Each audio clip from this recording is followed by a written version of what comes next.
Welcome back to the channel Starseekers, my name's Luke, and in today's video we're going to be taking a look at Atelier Sophie 2, The Alchemist of the Mysterious Dream on the Nintendo Switch. And this one is your classic JRPG formula, and a sequel to The Alchemist of the Mysterious Book, which once again centres around the adventures of Sophie the Alchemist. This time round though, she finds herself separated from her bestie, Plachta, and exploring a dream world in search of her. Now, I don't often feature JRPGs on the channel, and for good reason, as they usually offer tens of hours worth of gameplay, which I really don't have the time to commit to. In this video though, I'm not going to be providing a rated review, and instead it's going to be more of an overview of what you can expect from the game, and my thoughts and opinions after about 5 hours worth of playing it. So make sure to hit that like button, subscribe if you enjoy my content and want to see more, and let's get into it.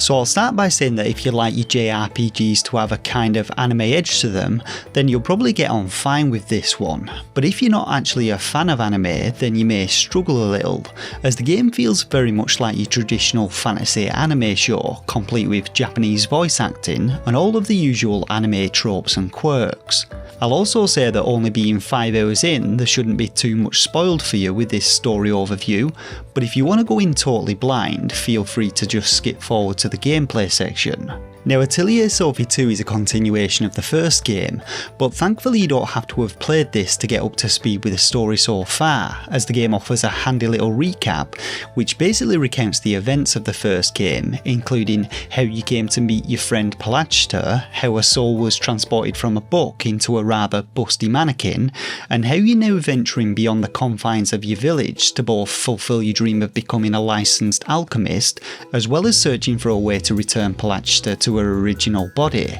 Things do go quickly awry though, as after coming across the dream tree, which coincidentally appeared to Plachta in one of her dreams, the two of you are then sucked into a mysterious portal and separated from one another, and so begins Sophie's journey through the mysterious dream world. Now, the dream world itself is run by the goddess of dreams herself, Elvira, and its purpose appears to be to enable people to fulfill their dreams, at which point they can then return home. The dream world's population come from many different worlds and time periods, and each time a new inhabitant arrives, the dream world actually expands to cater for them, creating entirely new land masses, and I thought this was a really cool idea as it opens up the possibility of some really unique areas to explore. Your main mission here though is to track down the whereabouts of Plachta, but it's not long before you discover some parallels between your own world and this world, as you encounter another girl called Plachta who is also an alchemist, find out that your deceased grandmother may be alive and well in this dream,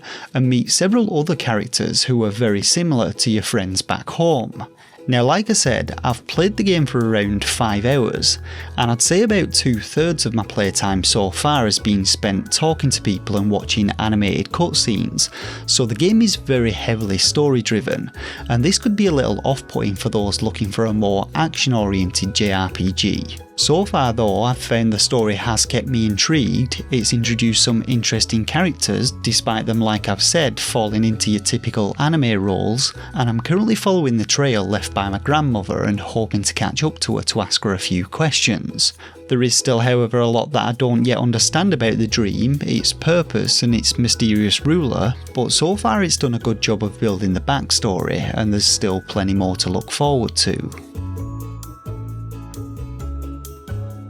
So on now to gameplay, and like I said, I haven't experienced all of the different gameplay mechanics on offer with this one, but so far there's actually been quite a lot to take in, so I'm going to break down a few of the core gameplay mechanics and try and keep things simple. Now, to start with, there seems to be two key elements to the game, the first being the exploration and combat side of things, and the second revolves around gathering materials and the game's unique crafting system. To start with though, let's talk about the former. Now, much like other JRPGs, the dream world is split into different areas, each containing a number of different playfields, and you're able to travel quickly from one to another via the use of crystals, which thankfully saves you a lot of walking. Each of these playfields is home to a number of different monsters and a ton of different harvestable materials, and while you will venture through most of the areas in pursuit of the main quest line, you'll often return to them to forage for more materials and complete side quests, so they don't just feel like filler material. Now we'll get onto the harvesting shortly, but first let's talk about the game's combat system, as there are some interesting mechanics going on here which I've never encountered before. Now as you play through the game, you'll have various characters come and go from your party, and your team composition can be made up of 6 characters at any one time. 3 of these will be active characters of whom you start the battle with, and the other 3 are your backup team, and throughout the fight these characters will swap back and forth depending on the actions you take. You can for instance use one of them as a meat shield and get them to take a hit for you, which reduces the amount of damage taken and also puts them into the front line, and you can also build up a meter which allows you to perform twin actions, whereby 2 characters get to perform abilities alongside each other with a reduced mana cost. And this switching back and forth actually forms a big part of the strategy in battles, as you attempt to exploit enemy weaknesses whilst keeping all of your characters alive. Now most of the other actions you can take in battle are pretty much standard to any JRPG which has a turn-based combat system. You can perform basic attacks, defend for a turn, activate different special abilities which deal elemental or physical damage and sometimes inflict status effects, and you can also use the items that you craft which have a limited number of uses per battle. Upon successfully defeating an enemy, you'll receive XP which counts towards leveling you up, materials for crafting, and coal, which is this world's version of money. Now I found the game's exploration and battle systems to be pretty well done. I like the unique spin it put on the traditional turn-based combat system, and I also like that the enemies appeared in the playfield, so you're able to avoid fights if you just wanted to get from point A to point B. Another interesting feature that I encountered is the weather system, whereby you're able to change an area's weather through the use of special crystals and these pedestals. So far I've only been able to switch between rainy and sunny weather, but these completely change up the landscape, opening up new areas and switching out the types of enemies that you encounter, and I thought this was a really cool concept. So now let's move on to the game's crafting system, which admittedly I did find a little daunting at first. Unlike other RPGs where you just gather materials and use them to craft singular items, this game's crafting system is a whole lot more involved, and it requires you to place materials into a 5x5 grid, with each material affecting both the properties and the quality of the finished product.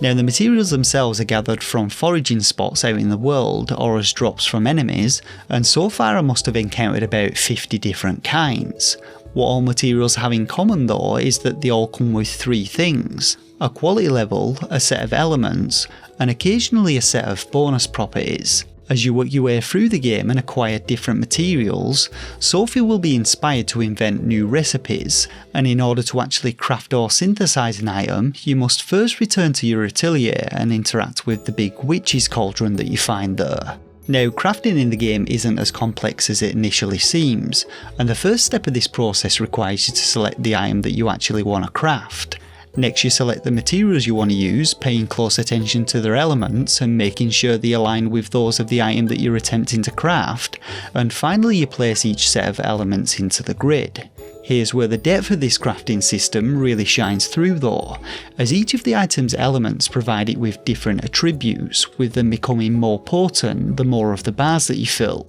In order to do this, you need to place elements next to each other, creating links between them whilst also trying to place them on the matching elemental tiles in the grid, and you can really improve the properties of a crafted item by doing this. But if all this seems a little bit too complicated or like too much work, you can always use the auto craft button, which will try and find an optimal configuration for you, and it also really speeds up the process. Now the crafting system has even more depth to it, as you can add different bonus properties to items and activate crafting assists by creating enough links, but I think you get the gist of it. While the crafting system is a little bit complex and will take up more of your time compared with more traditional crafting systems, I actually really liked how they've made it a key part of the core gameplay, and it's an extremely versatile system, giving players a great degree of freedom when it comes to tailor making equipment and items to their needs. Now my time spent with the game so far has been pretty enjoyable. As I said, I rarely get the time to play JRPGs, but this one seems to have quite a lot to offer to fans of the genre. I will say though that it's a little story heavy for my liking, with me barely going 15 minutes without encountering another cutscene or dialogue section, but there will no doubt be plenty of people out there which prefer it this way. When it comes to whether or not the game's worth its premium price tag, to be honest it's hard for me to say based on the little time that I've spent playing the game, but it does show a lot of promise, and if the previous game is anything to go by, you're likely looking at about 40 plus hours worth of gameplay with this one. So visually then, I'm an anime fan, so I quite enjoyed the visual style of this one. It's not going to be everyone's cup of tea, but regardless of this, it's hard to deny that the game looks great, and it's definitely one of the best looking third-party titles that I've played on the Switch. The characters all have their own unique quirkiness, the world and its environments and enemies are all vibrant, and the abilities in battles are over the top and packed with visual effects which just complement its anime stylisation. When it comes to the audio, I've already mentioned that the game contains full Japanese voice acting, which can't be changed, but it can be muted if it's not your bag. But they've also done a good job with the sound effects on this one, especially when it comes to the battles. Music wise, there's a kind of blend between anime sounding tracks and those happy-go-lucky adventure type musics you find in most JRPGs, and while it's not quite as memorable as something like the Final Fantasy soundtracks, it all sounds pretty good and it's enjoyable enough to play along to. So on the performance side of things then, I was actually quite surprised at how well the game runs on the Switch, and I don't remember experiencing many, if any, frame rate dips despite the game looking as good as it does. When it comes to issues, again I have nothing major to report, though of course I'm only a few hours in, so I can't say that you won't find something wrong if you play it for long enough, but my main gripe, if anything, would have to be with the inventory system. Consumable items are all stored at your home base, so you need to return there in order to switch them out, and each character can only have 4 equipped at any one time, and your basket of crafting materials also fills up pretty quickly, which means additional trips back to the base in order to drop them off. Aside from this, there's quite a lot of travelling back and forth to different areas to speak to different people and progress the storyline, and while this is made easier by the travel stones, it can get a little tiresome when you just want to get on with exploring the rest of the world. All in all though, from what I've experienced, Atelier Sophie 2 is definitely looking to cater to fans of the genre, although maybe more so to those who are also fans of anime, as it has a similar lightheartedness and dramatised approach to its storytelling. There's still plenty of depth to its mechanics though, especially when it comes to the battles and crafting systems, and if you've enjoyed the first game and want to see where Sophie's next journey takes her, or are just looking for a new JRPG to get stuck into, then Atelier Sophie 2 is almost certainly worth a play. And so that about does it for this overview of Atelier Sophie 2, The Alchemist of the Mysterious Dream on the Nintendo Switch. Make sure to hit that like button if it helped you out, leave a comment down below with your thoughts and opinions on the game, and if you've not already subscribed but enjoy my content, then please consider doing so. For now though, I just want to thank you all once again for watching, and until next time, take care of yourselves and game on.